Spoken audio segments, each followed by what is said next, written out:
Peace to the guys. Come lock in with me, family. I need to talk to y'all real quick. Family, let me talk to you all real quick before I go wrap it up my day. Because today I have a moment of time to address something. And today I want to address a certain bald-headed man by the name of Isaac Hayes on this post that he made about me. And he caught me on the right day today. So we're far from Ramadan, so that means I choose violence. So we gonna get into something. First of all, peace to the guys that are all here. I want y'all all to lock in. I appreciate y'all. You know, I was minding my black guy business, and I seen a post. And let me start this off. Right, I seen a post by Mr. Isaac Hayes.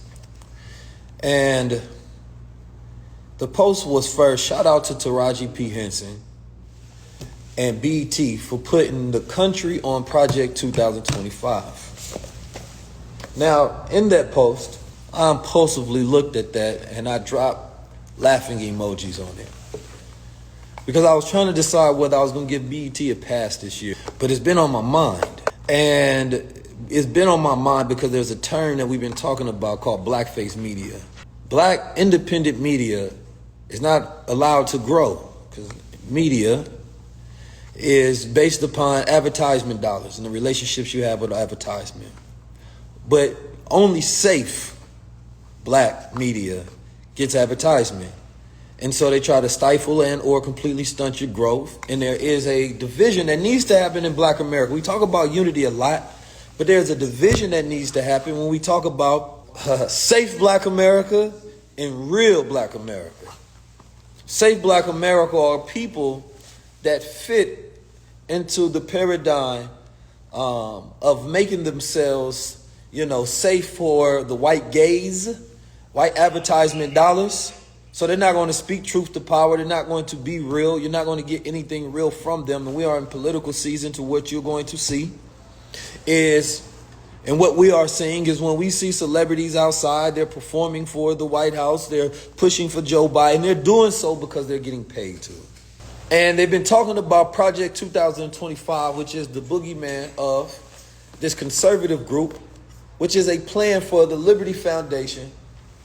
It is a comprehensive policy framework and all the changes that they want to make in, I believe, the first 100 days of President Trump's election.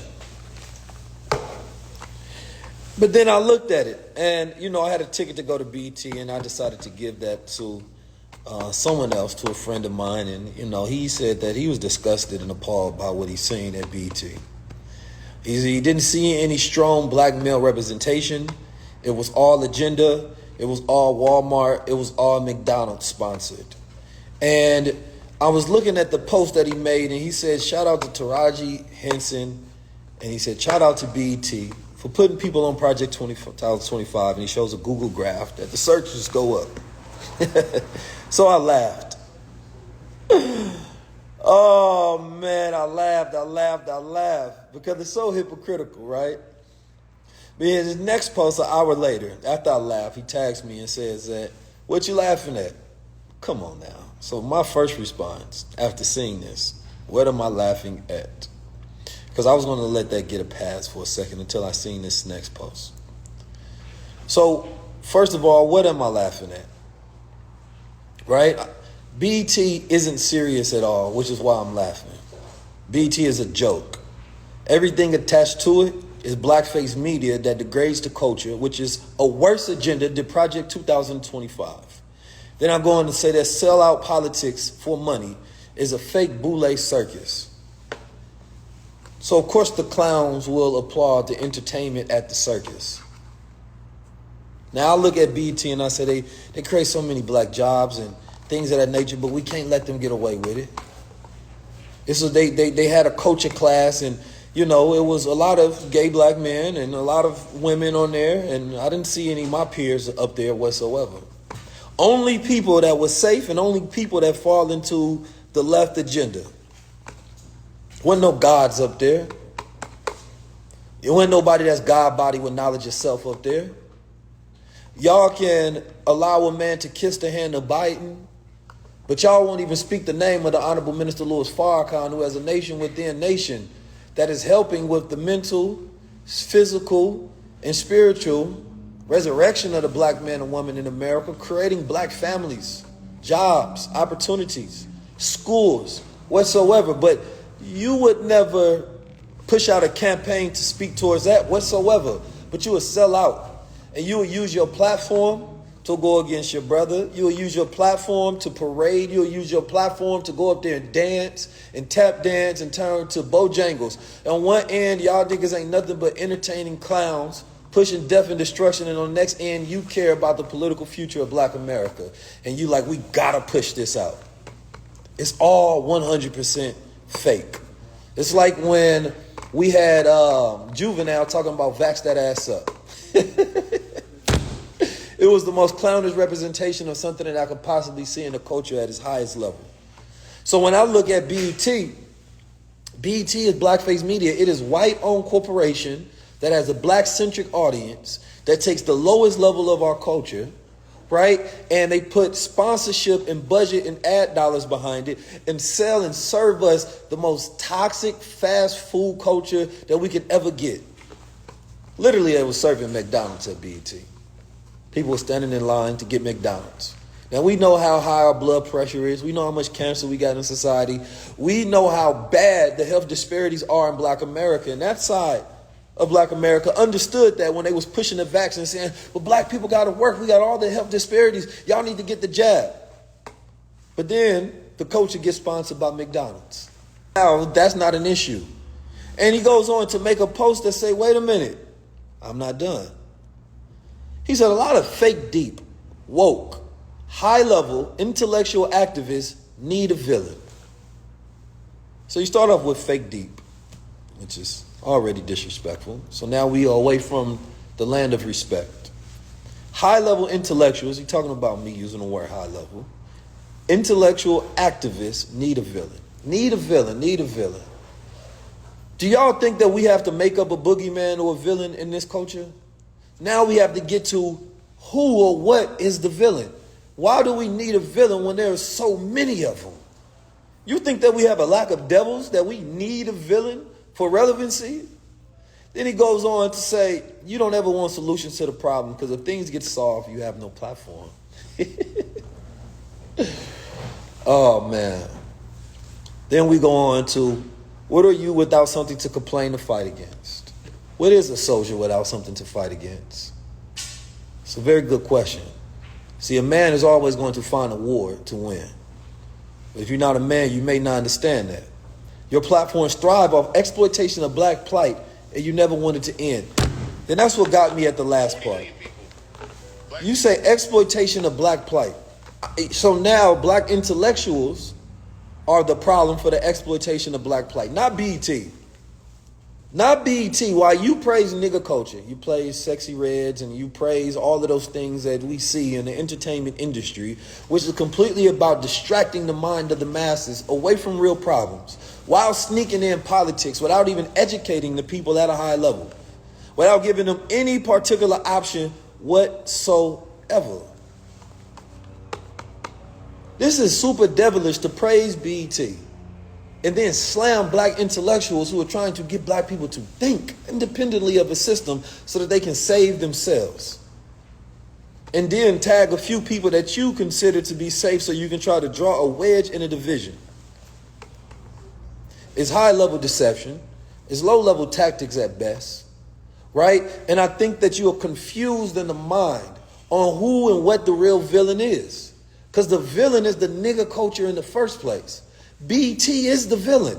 When you look on that stage and you don't see one good example for young black girls, it ended off with Lauryn Hill, but it didn't start there. That was the 1% of the show. You didn't see any solid black male representation of black intellectuals on that stage. I didn't see that. So you telling me that you don't believe that there's not a single black male in culture that represents high intellect that should be giving a platform during this time that can represent black people to think independently at a higher level, especially while black men are going through the crisis that they're going through right now? NAACP, BET, Essence, none of them represent real black culture. They represent, and a lot of us, they represent the nostalgia that makes us feel connected to a past that was never good for us. But because we are emotionally connected to it, we feel the nostalgia of it. We like it. But it was never good in the first place. See, many of you all need to sit down and you need to read Message to the Black Man. Nipsey Hussle had it on his book list. You can't even consider yourself, in America, you call yourself a black man, you ain't never read Message to the Black Man? See, if you're not speaking from the consciousness of knowledge of self, then nothing of what you're saying is valid after that. But when we talk about the villain of black culture, it is nigger culture. It is nigger mentality. It is low-level entertainment and destructive, toxic entertainment that is actually being funded every single day by these devils. And they push to your young daughters and your young sons as culture. But if it does not have values, if it don't have values, then it can't be good culture. Oh, sure, it's culture, but it's not good culture. Because good culture is based on good values. And sure, politics have their place to where we're talking about leveraging our platform and resources to where we have the most power to change bills and policies and things of that nature at a local level. But local politicians don't reach out. If somebody asks me, Keys, hey, we have this bill we want to get passed. Can you help us with this? And I'm in agreement with it. I say, hell yeah, I'll run my platform for that every single goddamn day. Let's do it. So it ain't the fact that black people have a problem with policies or politics and things of that nature. Right? You're not reaching out during those times. The only time we're pushing it is when you're pushing a democratic agenda for the presidential election at a high level. That is the only time. And black people aren't given any choices. We're constantly given villains to be afraid of so that we have another reason to only go with one choice. Not to come up with an independent idea. Not whatsoever. Not to think for self. Not to strategize to actually leverage your vote, because if you're only voting for the same person every 4 years, then there is no vote to leverage. There's nothing that you can ask for. Because the villain would always be the Republicans. The villain would always be the right. And then they put out reports like the Onyx Impact reports that villainizes black males in media as having too much influence over the sway of voters. So they literally put out a protocol so that they can defame, right, your name so that you don't have the influence over them. So they start putting out these barrage of articles and they get these black journalists to write them so that they can start talking about these black platforms that have too much influence. Now, you think that that's respecting black men? But see, there's a difference when there's a connection I want you all to look up. And we are going through a society of very soft men, so your politics become soft. The way you think about things becomes soft. Testosterone is low, right? It changes the way people consider politics in the male society. But it's not coming from a high-level warrior perspective. It's not coming from a we want to run our own world perspective. It's coming from a bow down and kiss the ring of a massa perspective. It's coming from a boule gatekeeper culture that is controlled and sold souls for capitalism and commerce that have nothing to do with righteousness and moral integrity of values. We don't have a lack of villains. We don't need more villains. We got too many of them. Our biggest villains is ourselves. Our biggest villains come directly from the culture. Our biggest villains are all of the stats that are stacked up against black men in America that I don't see a single political policy that is pushing out there vigorously to say that this is what we're going to change for you all. And if black men have the highest level of issues, problems, and stats, then that should be what we're pushing. So when we see platforms such as mine, my platform is not about complaining. My platform is about getting you to think. My platform is about actually saying that you're not a victim, that you can save yourself, that you need to come up with your own vision and decolonize your mind, right, from having the victim mentality and needing a savior. No, there's always been an intellectual divide in this country, from the Malcolm X's to the W.E.B. Du Bois to the Thurgood Marshalls, right, about what is the solution moving forward. And that, being frank, all of the solutions have a seat at the table, but we no longer have black unions and black caucuses. When you get a celebrity, and shout out to my sister Taraji P. Henson, but that's not a celebrity that I'm going to listen to for a political agenda or purpose. That's not. That is somebody that I see that is very entertaining when it's on screen, but that's not somebody that I give praise for listening to. Maybe if they had Mark Lamont Hill there, but they wouldn't even have him there because he probably going to say something about Palestine and the funders of BET would not want that. They're not going to say anything about free Palestine to fight against the genocide. And he's not going to say anything about that. No, we're not going to fight in that capacity whatsoever. Because they are soul souls. Soul souls. We're not going to really address the bigger issues that matter to us. See, Project 2025, as evil seeming as it is, it only matters because we don't have our own Project 2025. What is our Project 55? What is our Project 2053? When we only get together to bring awareness to someone else's plan versus get together to have a plan, right? We're playing defense and we're using that as a tactic of manipulation to install fear versus saying that this is the plan that we have. We've done the research. This is the best way everybody should move forward. Get on board. We're going to bring those who consider to be safe, those who consider to be radical, and we're going to bring them to the table and talk about how we can transform our future ourselves. Now, that's what I plan on doing at InvestFest. I'm not going to get up there and talk about their platform. I'm not going to get up there and talk about somebody else's meticulous plan or how they want to create a white conservative agenda for America. They're supposed to do that. They're supposed to plan. So are we. Because I was always taught that God is the best of planners. The devil will always have his plans. Because the natural state of a righteous human being is to overtake the devil's world. There's a reason why if humans disappear from cities, all of a sudden you start to see nature overgrow. It's the same thing with the nature of a God and the people that are gods. It will overtake this devilish world because of who we naturally are. But to praise BET while slamming black intellectuals is the highest level of hypocrite that you can reach. You know, I stopped wanting to even go to these places. I can be at all of them. But I just don't see, I don't feel any genuineness in it. The people who own those platforms, they're devils as well. We have enough villains, and a lack of values in our culture is the biggest villain that we have. No amount of voting can change the values in a culture. No amount of voting is going to change the way we do black family. It's not going to change the way we treat each other. And if you want a villain, we go straight to the mirror because self-change is the basis of community change, according to the Honorable Minister Louis Farrakhan. And if that's not where we operating from, then nothing else matters. You know, we reached out to Cornel West. He responded, and we have inshallah, we have an interview set up for Cornel West. I would have loved to him to at least got a voice at so-called black entertainment television where the culture lives. They always talk where the culture lives. Well, is it a good culture? They say not like us, but let's really break that down because there's a lot of people that's not like us. But who is us? We have to start breaking down this culture from an ethnic standpoint and say, are we even aligned with your values? Because if you're not, then we not like you. We're not the same. Your values don't align with ours. Every celebrity that speaks for a political agenda needs to state what their values are. So it gives a person the opportunity to say, wait a minute, I don't even agree with your values. While they are claiming that